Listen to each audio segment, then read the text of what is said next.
नमस्कार।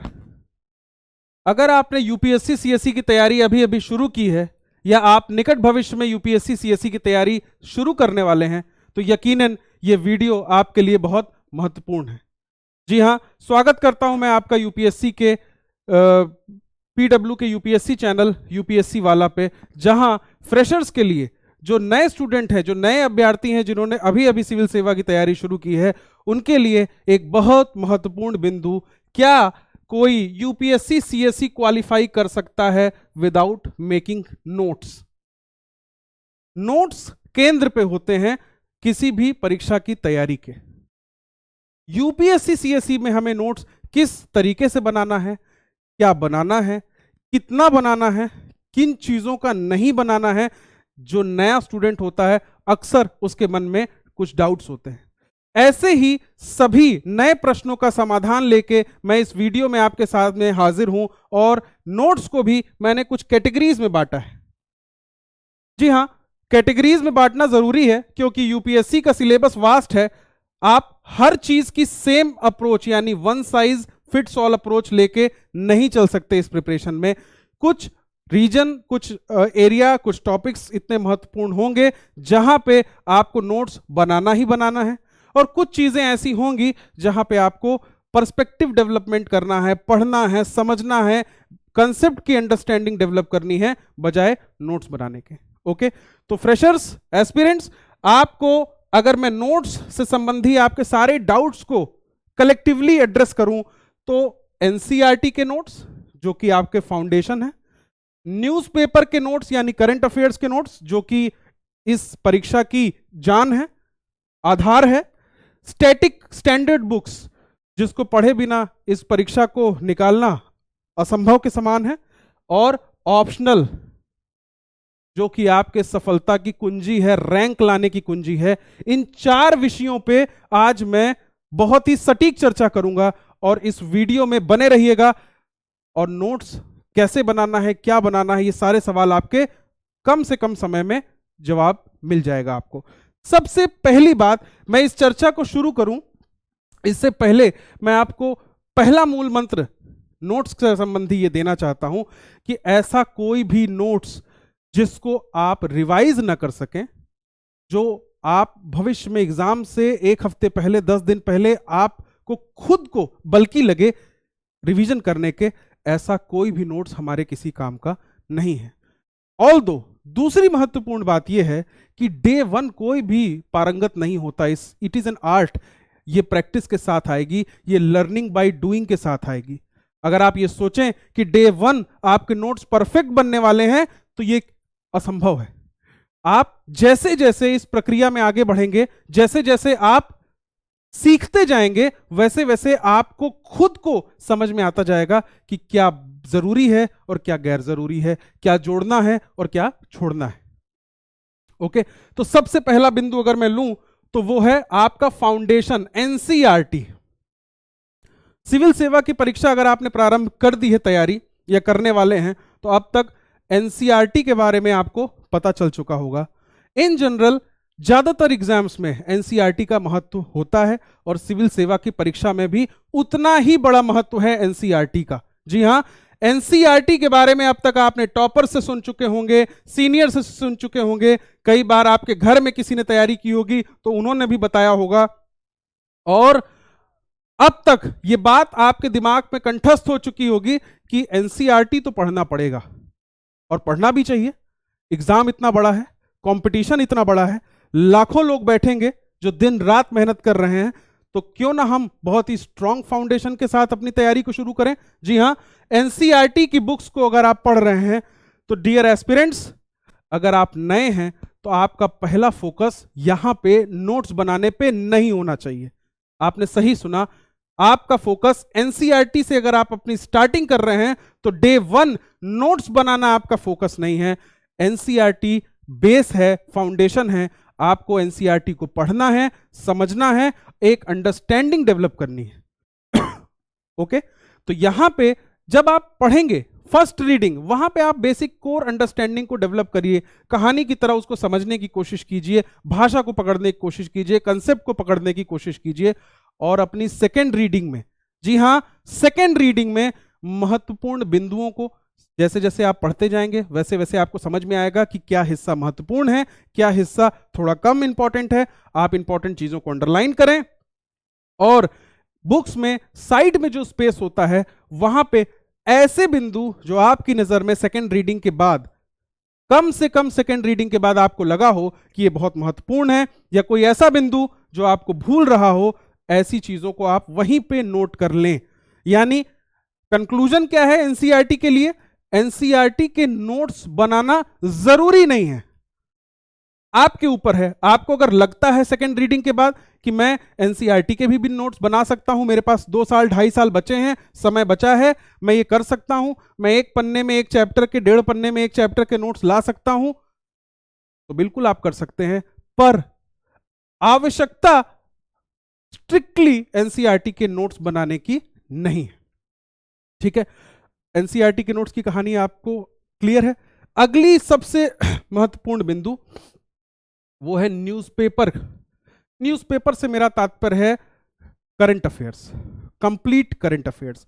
वो किसी वेबसाइट से पढ़ी हुई कुछ चीजें हो सकती हैं, वो किसी मैगजीन से पढ़ी हुई चीजें हो सकती हैं, वो न्यूज़पेपर की पढ़ी हुई चीजें हो सकती हैं। समग्र रूप से करंट अफेयर्स के नोट्स के बारे में, जिसका आधार आपका न्यूज़पेपर होगा, उसके बारे में चर्चा करते हैं।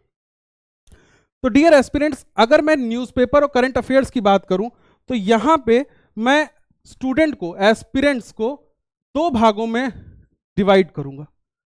एक वो एस्पिरेंट्स जिनके पास 1 साल या उससे कम समय बाकी है, शेष है, और एक ऐसे एस्पिरेंट जिनके पास 2 इयर्स से ज्यादा का समय है। 2 कैटेगरी है, 2 कैटेगरी है मेरी नजर में। एक जिनको 6 महीने, 8 महीने, 1 साल बाद एग्जाम देना है, अगला आने वाला एग्जाम देना है, और दूसरे वो जो अभी कॉलेज में हैं और अभी अपनी तैयारी शुरू कर रहे हैं, जिनके पास समय की कोई दिक्कत नहीं है, पर्याप्त समय है, एक ऐसे लोग। तो पहले मैं अगर बात करूं फ्रेशर्स की, जो नए विद्यार्थी हैं, जो एग्जाम 1 से 1.5 साल 2 साल बाद देंगे, उनकी अगर मैं बात करूं तो आपको यहां पे भी सबसे पहली चीज जो करनी है वो है न्यूज़पेपर की रीडिंग हैबिट डालना। न्यूज़पेपर के नोट्स आप बनाते हैं कि नहीं बनाते ये महत्वपूर्ण नहीं है शुरू के दिनों में, लेकिन उसकी हैबिट, एक रेगुलर हैबिट बनाना अपने आप में बहुत सारे विद्यार्थियों के लिए एक चैलेंज होता है। बहुत बड़ा तबका विद्यार्थियों का, इवन जिनके 6 महीने 5 महीने एग्जाम के बचे हैं, जिनका पीक टाइम आ गया है, उनको भी रेगुलरली कंसिस्टेंसी के साथ न्यूज़पेपर को पढ़ना और उसका फॉर्डर निकालना एक बहुत बड़ा चैलेंज होता है। और उसका सबसे बड़ा कारण यह होता है कि जब एग्जाम करीब होता है तो पढ़ने को बहुत कुछ होता है, समय की अपनी पाबंदियां हैं, दबाव दिन प्रतिदिन बढ़ता जाता है, और ऐसे में हम कई बार न्यूज़पेपर को समय नहीं दे पाते। तो आपको क्या करना है? अगर आप एक नए स्टूडेंट हैं, नए एस्पिरेंट हैं, आपको सबसे पहली चीज करनी है न्यूज़पेपर की हैबिट डालना। अगर आपने एक बार न्यूज़पेपर को पढ़ने की हैबिट डाल ली तो यकीन मानिए आप 70% 80% विद्यार्थियों से वैसे ही आगे हो गए। अब सवाल ये आता है कि क्या सर मैं इतना मोटिवेटेड हूं अपने कॉलेज में, जब एग्जाम 2 से 2.5 साल बाद है, कि मैं आज से बस द हिंदू और इंडियन एक्सप्रेस शुरू करूंगा और मैं कंसंट्रेशन के साथ पढ़ पाऊंगा? नहीं, यकीनन ये प्रैक्टिकली पॉसिबल डे 1 एक दिन से नहीं है। आप समय लीजिए, 1 हफ्ता, 1 महीना, 10 दिन, 15 दिन, 20 दिन, लेकिन 10 से 15 दिन, 20 दिन पढ़ने के बाद आप एक रेगुलरली न्यूज़पेपर की हैबिट डेवलप कर सकते हैं। तो माय डियर एस्पिरेंट्स, अगर आप एक फ्रेशर एस्पिरेंट हैं, आप एक नए एस्पिरेंट हैं, तो आप न्यूज़पेपर की हैबिट डालिए। और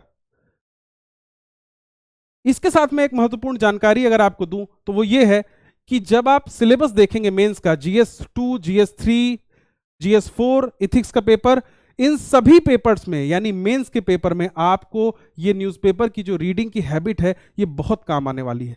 खासकर GS2 और GS3, ये माफ कीजिएगा GS2 और GS3 लिखना है। GS2 और GS3 के जो पेपर हैं वो करंट बेस्ड होते हैं। अगर आपने साल भर, एग्जाम से 1 साल पहले की मैं बात कर रहा हूं, कम से कम एग्जाम से 1 से 1.5 साल पहले की आपने फॉर्डर निकाला हुआ है, केस स्टडीज निकाली हुई है, स्टैटिस्टिक्स निकाली हुई है, एग्जाम्पल्स निकाले हुए हैं।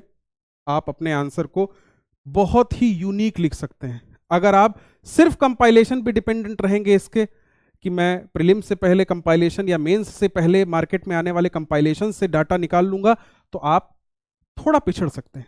तो GS2 और GS3 के लिए माय डियर एस्पिरेंट्स बहुत जरूरी है कि साल भर, कम से कम एग्जाम से पहले का एक साल, आपने न्यूज़पेपर पढ़ा हो, खुद से नोट्स बनाए हो और डेटा इकट्ठा किया हो, जिसके माध्यम से आप अपने आंसर को यूनिक बना पाएंगे।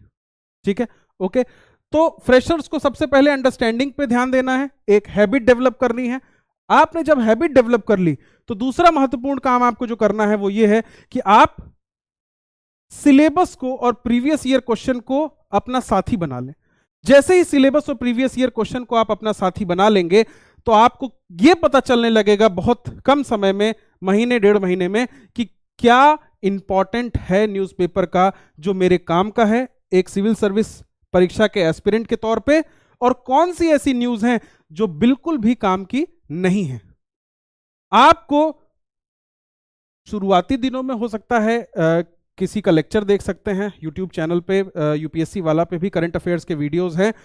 आप शुरू में किसी मेंटर की हेल्प ले सकते हैं क्या पढ़ना है और क्या नहीं पढ़ना है, लेकिन इसके साथ साथ आपको यह करना है कि आप खुद की अंडरस्टैंडिंग, जितना जल्दी इस बात पे आप आत्मनिर्भर हो जाएं कि आपको 1 महीने 2 महीने 3 महीने में समझ में आने लगे कि न्यूज़पेपर से क्या पढ़ना है और क्या छोड़ना है, ये जितनी जल्दी आपको आएगा उतना टाइम आपका सेव होगा।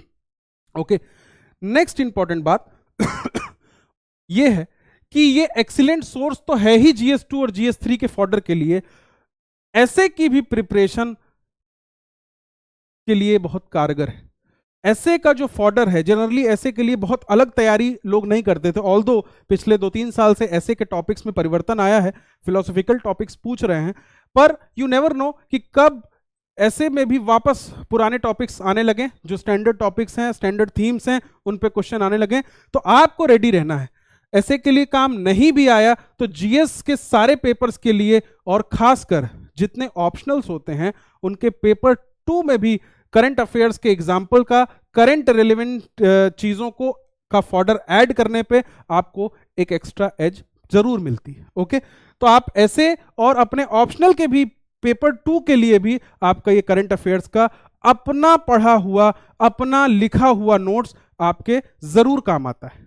ओके, तो अगर मैं नए स्टूडेंट्स को ये बात बोलूं कि सर न्यूज़पेपर में जब मैं नोट्स बनाऊंगा तो किन एरियाज पे मुझे फोकस करना है, तो सर इंटरनेशनल रिलेशन। क्यों? क्योंकि ये over the period of time develop होता है। इंडो यूएस रिलेशन है, इंडो चाइना रिलेशन है, इंडिया के नेबरिंग कंट्रीज से रिलेशन है। ये चीजें जब आपके एग्जाम के 6 महीने पहले बचे होंगे तो आपको पैनिक मूड लगेगा। आप 1.5 साल 2 साल जब आप कॉलेज में हैं, जब एक तैयारी से 2 साल 1.5 साल दूर हैं, आप अपना बेस बनाना शुरू कर देंगे, इंपॉर्टेंट पॉइंट्स को नोट करते जाएंगे, तो आपको कंप्लीट अंडरस्टैंडिंग हो जाएगी किसी भी टॉपिक पे। साइंस एंड टेक आप देखेंगे यूपीएससी सीएसई में, खासकर प्रीलिम्स में, साइंस एंड टेक का महत्व बहुत बढ़ गया है, और साइंस एंड टेक के सारे क्वेश्चंस करंट अफेयर से लिंक्ड आते हैं। तो अगर, और ये इनका नेचर जो होता है साइंस एंड टेक का, ये रिलेटिवली फैक्चुअल भी होता है। तो यहां पे आप क्या कर सकते हैं, यहां पे आप फैक्चुअल चीजों को नोट डाउन कर सकते हैं जो आपके एग्जाम के लिए काम आएगी। और जब आप मंथली कंपाइलेशन पढ़ेंगे, जो टॉपिक आपको खुद भी इंपॉर्टेंट लगा और मंथली कंपाइलेशंस में भी आया, थोड़ा गूगल रिसर्च किया, थोड़ा मंथली कंपाइलेशंस को देखा, और एक कलेक्टिव तैयारी एग्जाम से पहले आपकी हो जाएगी। बट कहने का मतलब साइंस एंड टेक एक ऐसा विषय है जिसके 8 से 10 सवाल लगातार प्रीलिम्स में पूछे जा रहे हैं, और आपको इसकी तैयारी करनी ही करनी है। अगला एनवायरनमेंट, अगेन ये करंट ओरिएंटेड है। स्टैटिक क्वेश्चंस पहले आया करते थे प्रीलिम्स में, पर अभी लगातार करंट की तरफ फोकस ज्यादा बढ़ गया है। तो आप जब भी न्यूज़पेपर पढ़ें, कोई नई रामसार साइट ऐड हुई है, कोई नया टाइगर रिजर्व घोषित हुआ है, वहां पे कौन सी रिवर है, क्या फ्लोरा फोना है वहां का, इन सारे बिंदुओं पे आप एक नजर बनाए रखें, उसको मैप से लिंक करें। आपको पता होना चाहिए कि वो लोकेशन कहां पे है, वहां का टेरेन क्या है, वहां की बेसिक ज्योग्राफी कैसी है, करंट लिंकेज के साथ आपको एनवायरनमेंट पढ़ना है। गवर्नेंस, सरकार की बहुत सारी पॉलिसीज समय समय पे आती रहती हैं, सुप्रीम कोर्ट के फैसले हैं, बहुत सारे गवर्नमेंट इनिशिएटिव हैं जिसमें जो सिटीजन एट लार्ज को अफेक्ट करती हैं, ऐसी चीजें। अब आपको गवर्नेंस में टॉपिक्स क्या क्या, कौन सी इंपॉर्टेंट चीजें हैं, ये कहां पता चलेंगी? सिलेबस में। किस तरह के सवाल पूछे जाएंगे, ये कहां पता चलेंगी? प्रीवियस ईयर क्वेश्चन देख के। आपको इतनी बार प्रीवियस ईयर क्वेश्चन देखना है कि आप जब भी न्यूज़पेपर की रीडिंग करें, करंट अफेयर्स की रीडिंग करें, तो आपको क्लियरली स्ट्राइक होना चाहिए कि इस टॉपिक से 2019 में सवाल आया था, 2016 में सवाल आया था, इस टॉपिक पे 5 बार सवाल पूछ चुका है। जब आपको ये पता होगा कि महत्वपूर्ण टॉपिक्स कौन से हैं, तो आप नोट्स बनाने में महारत हासिल कर लेंगे। Okay, social issues, GS paper 1 जो है मेंस का, उसमें सोशल इश्यूज का बहुत महत्व है। और सोशल इश्यूज को अगर आप रेगुलरली न्यूज़पेपर से एक्सट्रैक्ट करते रहेंगे तो आपके ऐसे में भी कई बार ये काम आएगा, इथिक्स के पेपर में भी काम आएगा, और पेपर 1 में तो आएगा ही सही। ओके, देन इकोनॉमी, प्रीलिम्स में बहुत महत्वपूर्ण हिस्सा है इकोनॉमी और पॉलिटी का, दोनों मिला के, यानी पॉलिटी और इकोनॉमी मिला के दोनों कम से कम 30 से 35 सवाल, ये मैं कम से कम कह रहा हूं, प्लीज ध्यान दीजिएगा, 30 से 35 सवाल आने ही आने हैं। और इन 30 से 35 सवालों में से आप ये कह सकते हैं कि कम से कम 20 सवाल, कम से कम, अगेन मैं कह रहा हूं कम से कम 20 सवाल आपको मिलेंगे जो कि करंट बेस्ड होंगे। तो ये प्रीलिम्स का अगर मैं इस तरह से देखूं कि करंट अफेयर्स से लिंकेज कितना होगा, तो लगभग मिनिमम 50% करंट अफेयर्स से लिंकेज होगा। भले वो टॉपिक स्टैटिक का हो, कोई स्टैटिक दिखने में सवाल स्टैटिक हो, पर उसका करंट अफेयर्स से कुछ ना कुछ लिंकेज मिलेगा। तो प्रीलिम्स में इकोनॉमी के पोर्शन में polity, science and tech, international relation, environment, ये सारे वो एस्पेक्ट्स हैं जिनके लिए आपको करंट अफेयर्स को साथ लेके चलना है। और आप अगर प्रिपरेशन के 2 से 4 महीने में अगर एक हैबिट डेवलप कर लें नोट्स मेकिंग की, तो आप दूसरे बच्चों को, 90% बच्चों को, 90% अपने कॉम्पिटिटर्स को वैसे ही पछाड़ चुके होंगे। क्योंकि जितना आसान ये चर्चा है उतना ही कठिन है, उतना ही बड़ा मोटिवेशन चाहिए इसको पूरा करने के लिए। पता सबको है, बहुत ही कम लोग हैं जो इस काम को रेगुलरली कर पाते हैं, और जो कर पाते हैं वो आखिरी लिस्ट में आ जाते हैं। ओके, तो अगर मैं करंट अफेयर्स की बात को कंक्लूड करने की पे आऊं, तो मैं ये कहूंगा कि सिलेबस को ध्यान में रखिए, अपने महत्वपूर्ण टॉपिक्स को ध्यान में रखिए, और तब नोट्स बनाइए। और नोट्स बनाना इंपॉर्टेंट है इसके लिए। नेक्स्ट जो बिंदु है जिस पे मैं चर्चा करूंगा वो है स्टैंडर्ड बुक्स। क्या है? Standard books. स्टैंडर्ड बुक्स, अब तक आपने स्ट्रेटजी देख ली होगी, स्ट्रेटजी के डिफरेंट वीडियोस देख लिए होंगे, टॉपर स्टॉक सुन लिया होगा, अपने अवेलेबल रिसोर्सेज जो आपको गाइड कर सकते हैं उनसे पूछ लिया होगा, और आपको स्टैंडर्ड बुक्स का पता चल चुका होगा। जैसे कि मैं अगर अपने विषय जो मैं अभी यूपीएससी वाला पे लूंगा, पॉलिटी, उसकी बात करूं, एम लक्ष्मीकांत सर की किताब एक स्टैंडर्ड किताब की तरह उभर के आई है, जिसको हर सीरियस एस्पिरेंट पढ़ता ही पढ़ता है। अब सवाल यह है कि क्या ऐसी स्टैंडर्ड बुक्स का नोट्स सर बनाना है? और नोट्स बनाना है तो उससे भी पहले सवाल, क्या पहली रीडिंग में ही नोट्स बनाना है? क्या मुझे पहली रीडिंग में यह बात समझ में आ जाएगी कि इसमें इंपॉर्टेंट क्या है और लेस इंपॉर्टेंट क्या है? क्या पहली रीडिंग में ही मुझे प्रीवियस ईयर क्वेश्चन दिमाग में होंगे? संभवतः नहीं। तो आपको क्या करना है? आपको स्टैटिक बुक्स के नोट्स, पूरी बुक के नोट्स बनाने की आवश्यकता नहीं है, पूरी बुक्स की। क्यों? क्योंकि टेस्ट प्रेप की जो बुक्स होती हैं उनको अक्सर इस बात का ध्यान रख के लिखा जाता है कि वो नोट्स के फॉर्मेट में होती हैं, ज्यादातर चीजें उसमें फैक्चुअल होती हैं और इंपॉर्टेंट होती हैं। तो अगर आप लक्ष्मीकांत सर की बुक का नोट्स बनाने बैठेंगे तो it will be not more than duplication of effort, आपके एफर्ट्स वेस्ट जाने की संभावना है। तो क्या सर पॉलिटी, हिस्ट्री, इकोनॉमी इनके किसी टॉपिक्स का स्टैंडर्ड बुक से नोट्स बनाना ही नहीं चाहिए, आप ये कहना चाह रहे हैं? ऐसा बिल्कुल नहीं है। ऐसे टॉपिक्स जो बहुत महत्वपूर्ण हैं, उदाहरण स्वरूप अगर मैं पॉलिटी की बात करूं, फंडामेंटल राइट्स, पंचायती राज, ऐसे टॉपिक्स ज्योग्राफी में भी हो सकते हैं, इकोनॉमी में भी हो सकते हैं। हर सब्जेक्ट के कुछ महत्वपूर्ण टॉपिक्स होते हैं और कुछ ऐसे टॉपिक्स होंगे जो आपको डिफिकल्ट लगते होंगे, आपको भूलते होंगे। ऐसे टॉपिक्स के, या फिर ऐसे टॉपिक्स जो प्रीलिम्स और मेंस दोनों के लिए महत्वपूर्ण हैं, अगर आप ऐसे टॉपिक्स का नोट्स बना के रखते हैं तो इसमें कतई कोई हर्ज नहीं है। लेकिन अगर आप ये सोचें कि मैं लक्ष्मीकांत सर की किताब के 60, 70, 65 चैप्टर जो मुझे पढ़ने हैं उनसे सभी चैप्टर के नोट्स बनाने बैठूंगा, तो माय डियर फ्रेंड, बहुत बड़ा सिलेबस है, करंट अफेयर्स अपने आप में एक चैलेंज है और ऑप्शनल अपने आप में एक टास्क है।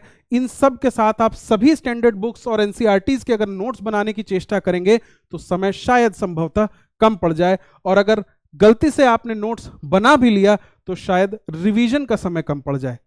तो सर कहना क्या चाहते हैं आप? कहना ये चाहते हैं कि स्टैंडर्ड बुक्स के मल्टीपल रिवीजन और इंपॉर्टेंट टॉपिक्स या वो टॉपिक्स जो आपको भूलते हैं उनके नोट्स, लेकिन शॉर्ट एंड क्रिस्प नोट्स जिसको आप फटाफट रिवाइज कर सके, अगर आप ऐसे नोट्स बनाते हैं उन चुनिंदा विषयों के, चुनिंदा इंपॉर्टेंट टॉपिक्स के, तो इट इज वेलकम।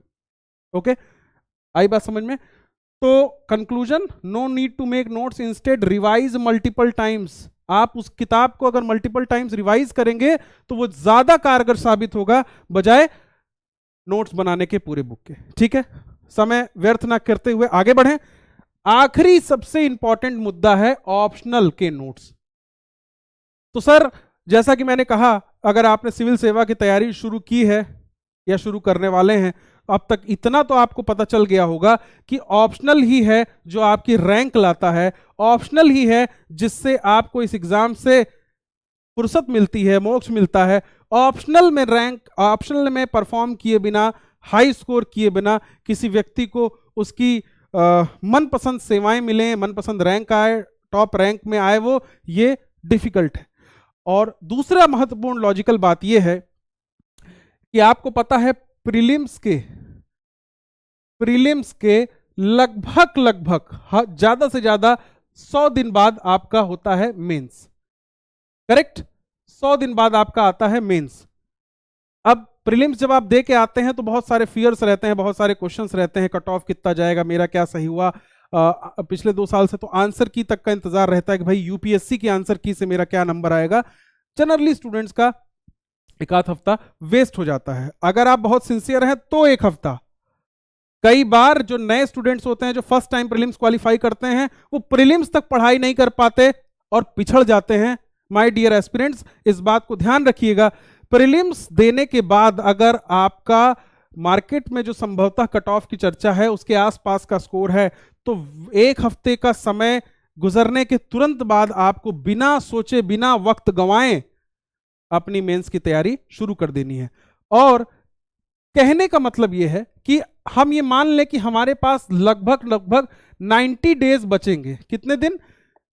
मेंस की तैयारी के लिए हमें मिलने वाले हैं जो दिन, वो हैं 90 दिन। 90 दिन में आपको GS1, GS2, GS3, GS4 ऐसे इतनी तैयारी करनी ही है, टेस्ट सीरीज लगानी है, ऑप्शनल पढ़ना है, रिवाइज करना है। तो आप समझ गए होंगे कि मैं क्या कहना चाह रहा हूं।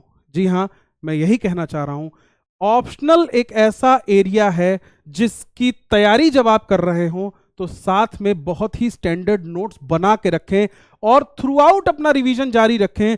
और अगर आपके ऑप्शनल के नोट्स तैयार होंगे तो आप इन 90 दिनों में, ये जो मेंस और प्रीलिम्स के बीच का गैप है, इन 90 दिनों में अपने जीएस पे वर्क कर पाएंगे और बहुत अच्छे नंबर ला पाएंगे। और ऑप्शनल के जितना मल्टीपल रिवीजन करेंगे, जितना मल्टीपल रिवीजन आप ऑप्शनल का करके जाएंगे, उतना टाइम आपको, आपके पास शॉर्ट नोट्स होंगे तो आप ऑप्शनल का मल्टीपल रिवीजन कर पाएंगे और आप टेस्ट सीरीज सॉल्व कर पाएंगे।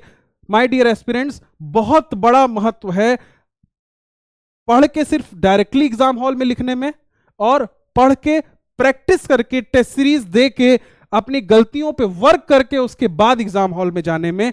क्योंकि एग्जाम हॉल में गलती का आपके पास स्कोप नहीं रहेगा, नॉर्मल डेज से ज्यादा दबाव रहेगा, प्रेशर रहेगा, और ऐसे में आप जितना पहले से तैयारी करके बैठे रहेंगे आप उतनी ज्यादा संभावना है आपके सफल होने की। तो कहने का मतलब सिर्फ ये है कि ऑप्शनल वो एरिया है जहां के नोट्स आपको बनाने ही बनाने हैं ताकि उन 90 दिनों में आप अपनी तैयारी को अच्छे से कर पाएं। ओके, इसके नोट्स की खास बात यह है कि अपडेशन का स्कोप होना चाहिए, क्योंकि ऑप्शनल सब्जेक्ट या कोई भी सब्जेक्ट फॉर दैट मैटर, आप जैसे जैसे समय बीतता जाएगा वैसे वैसे आपके नए पर्सपेक्टिव्स डेवलप होंगे, आपकी खुद की अंडरस्टैंडिंग, वही टॉपिक जिसको आपने पहली बार पढ़ा होगा जब उसको आप दोबारा पढ़ेंगे तो आपकी खुद की अंडरस्टैंडिंग उसी टॉपिक पे चौथी बार पांचवी बार पढ़ने के बाद बेटर डेवलप होगी। कई बार कुछ करंट अफेयर्स के अपडेट्स मिलेंगे, कई बार कई ऐसे नए पर्सपेक्टिव्स मिलेंगे जो आपको लगेगा कि मुझे नोट्स में ऐड करना चाहिए। तो माय डियर एस्पिरेंट्स, अगर आप ऑनलाइन नोट्स बना रहे हैं तो कोई प्रॉब्लम ही नहीं है अपडेट करने की, और अगर आप पेजेस में A4 साइज शीट में नोट्स बना रहे हैं या किसी कॉपी में नोट्स बना रहे हैं, वैसे तो प्रेफरेबल है कि आप ऑनलाइन नोट्स बनाएं। ऑनलाइन नोट्स की खास बात यह है कि आप उसे अपडेट कर सकते हैं। A4 अगर आप ऑनलाइन की जगह ऑफलाइन यानी कॉपी पेन पे नोट्स बनाना चाहते हैं उसमें भी कोई प्रॉब्लम नहीं है, आप जिसमें सहज हो वो नोट्स बनाइए, लेकिन उसमें A4 पेजेस में बनाइए कॉपी की जगह, ताकि आप भविष्य में उसमें कुछ एडिशन करना चाहें तो पेज ऐड करके कुछ जो भी ऐड करना चाहें उसे कर सकते हैं। ओके, तो ऑप्शनल के नोट्स क्लियर हैं। तो सम अप, न्यूज़पेपर के notes short and crisp notes बनाना है, एनसीईआरटी के नोट्स अवॉइडेबल हैं, अगर आपके पास समय है बना सकते हैं यानी कि ऑप्शनल है। ऑप्शनल के नोट्स मस्ट हैं, ऑप्शनल के नोट्स बनाएंगे तो आपके सफलता का मार्ग प्रशस्त होगा। और चौथा, स्टैंडर्ड बुक्स के नोट्स पूरी बुक्स के बनाने के बजाय आप उन इंपॉर्टेंट पोर्शन का नोट बनाइए जो कि आपको भूलता है या फिर प्रीलिम्स और मेंस पर्सपेक्टिव से बहुत महत्वपूर्ण है।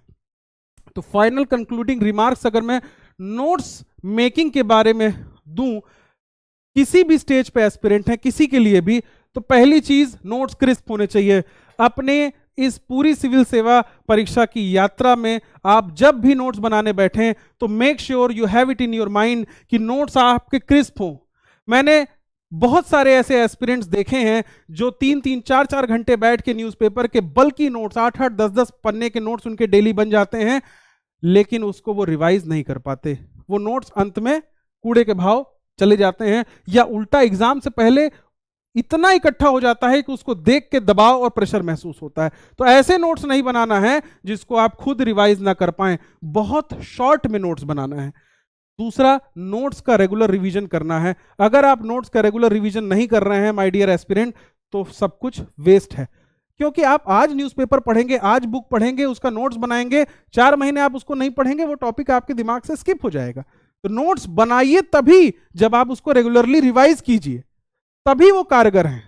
ओके, दूसरी चीज, चूंकि यहां पे हम इस वीडियो के माध्यम से फ्रेशर नए एस्पिरेंट्स को एडवाइस देना चाहते हैं, सिखाना चाहते हैं कि उनसे मिस्टेक्स ना हो। प्लीज रिमेंबर, ये एक बहुत ही मैच्योर एग्जाम है, एक वास्ट सिलेबस कवर करने का एग्जाम है। आप नोट्स को डेकोरेशन में टाइम वेस्ट मत करें। लाल, पीला, हरा, नीला इतने रंग के कलम से लिख दिया कि अंत में एग्जाम से पहले यही नहीं पता चल रहा है कि कौन सा इंपॉर्टेंट है और कौन सा गैर इंपॉर्टेंट है। तो डेकोरेशन ऑफ नोट्स और परफेक्ट हैंड राइटिंग, नोट्स इस तरह लिखे होने चाहिए कि आपको समझ में आ जाए और आपके काम के हो, क्योंकि नोट्स जिसने बनाए हैं उसी के काम आएंगे, किसी दूसरे के काम नहीं आने वाले। तो आप दूसरे के नोट्स पे बहुत ज्यादा डिपेंडेंट नहीं रह सकते। हाँ ठीक है, आपके बराबर का कोई साथी है, एक अच्छा सीरियस एस्पिरेंट है, आप उसके नोट्स से अपने नोट्स को एनरिच तो कर सकते हैं, लेकिन अगर आप ये सोचें कि बहुत कंप्लीटली मैं दूसरे के नोट से पढ़ लूंगा तो ये जनरली संभव नहीं होता। अब समय के अभाव में कभी मजबूरी पड़ जाए, जरूरत पड़ जाए तो वो तो बात की बात है, फिर तो जो जरूरी है वो करेगा व्यक्ति। पर आप अर्ली स्टेजेस में इस माइंडसेट के साथ तैयारी करें कि आपको नोट्स अपने ही पढ़ने हैं। ठीक है, 2 से 3 रीडिंग के बाद ही नोट्स बनाएं, 2 से 3 रीडिंग के बाद ही नोट्स बनाएं। फर्स्ट रीडिंग में नोट्स बनाने की जरूरत नहीं है, इस गलती से बचें, क्योंकि जो फर्स्ट रीडिंग में आप नोट्स बनाएंगे और जो सेकंड थर्ड रीडिंग और कंसेप्चुअल अंडरस्टैंडिंग के बाद आपकी समझ जो डेवलप होगी, उसके बाद जो नोट्स बनाएंगे उसमें जमीन और आसमान का अंतर होगा। करंट अफेयर्स के नोट्स को छोड़ के आप जितने भी महत्वपूर्ण बिंदु हैं उसको सेकंड थर्ड रीडिंग के बाद, खासकर स्टैटिक पोर्शन की मैं बात कर रहा हूं, सेकंड रीडिंग के बाद बनाएं। दूसरा, डिजिटल, आज डिजिटल युग है, डिजिटली अगर आप नोट्स बनाते हैं तो एक तो एक्सेसिबिलिटी का फायदा मिलता है, आप कहीं से भी उसे एक्सेस कर सकते हैं, और दूसरा आप उसको अपडेट इजीली कर सकते हैं। लेकिन ऐसा कोई हार्ड एंड फास्ट रूल नहीं है कि आपको डिजिटल ही बनाना है। आप अगर कंफर्टेबल हैं तो डिजिटल बनाएं, वरना कॉपी पेन पे बनाएं, पेन एंड पेपर पे बनाएं। दूसरे के नोट्स जरूरी नहीं है आपके काम के हों, और नोट्स जो हैं वो एग्जाम की रिक्वायरमेंट के हिसाब से बने हुए होने चाहिए। एग्जाम की रिक्वायरमेंट कहां से पता चलेगी? सिलेबस से और प्रीवियस ईयर क्वेश्चन से। ओके, तो माय डियर फ्रेंड्स, जो कहावत है, जो आपने सुना है, ये फ्रेज सुना होगा, the more we sweat in peace the less we bleed in war. आप जितनी तैयारी के साथ इस परीक्षा में उतरेंगे उतना ही अच्छा परफॉर्म करेंगे, क्योंकि निश्चित रूप से इस बात को याद रखिएगा, एग्जाम हॉल में एग्जाम के दिन दबाव बहुत होगा, उम्मीदें बहुत होंगी, तनाव भी होगा, और ऐसे में आप जितनी प्रैक्टिस करके, जितनी मजबूती से इस एग्जाम में उतरेंगे उतना ही सफलता के चांसेस होंगे। ओके, तो those who have habit of reading and writing regularly are more likely to finish the question paper within the time limits. इस एग्जाम में, खासकर मेंस में, अब तो प्रीलिम्स में भी पेपर 1 में भी समय का अभाव होना शुरू हो गया है, एक चैलेंज रहता है, एक रेस रहती है कि समय पे पेपर अटेम्प्ट कर लिया जाए। मेंस में सबसे पहली रिक्वायरमेंट होती है कि हम पेपर को अटेम्प्ट कर पाएं, पूरा सारे क्वेश्चंस को अटेम्प्ट कर पाएं। तो ऐसे के लिए अगर आप शुरू से नोट्स बनाए हैं, मेहनत किए हुए हैं, तो आप डेफिनेटली पेपर को खत्म कर पाएंगे, एक एज रहेगी आपके पास। तो इसके साथ मैं इस वीडियो को समाप्त करता हूं।